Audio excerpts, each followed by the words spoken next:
Hey everyone, welcome back to our channel. In today's video, I'm going to show you how to add header and footer in your Word file. So without any further ado, let's get into the video.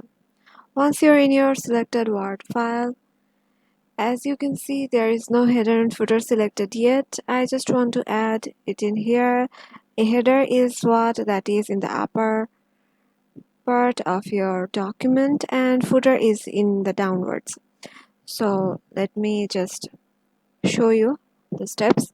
Go to insert, and in here you can see an options header and footer. Click on header drop down box, and here you can choose any type of header you want. Let me just choose my one,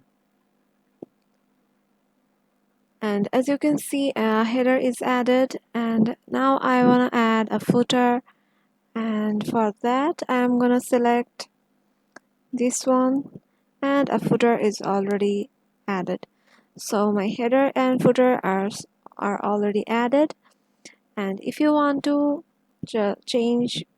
make some change in here, you can just write here and give your document title, and if you want to close it, click on close header and footer, and the document title and author name will shown here as it is your footer. And if you want to give anything in your header, you just have to go to insert and header and select something to write on your header. So yeah, it was pretty quick and easy, right? If this video helped you out, make sure to give it a thumbs up and subscribe to our channel for more tech tips and tricks, and we will see you in the next video.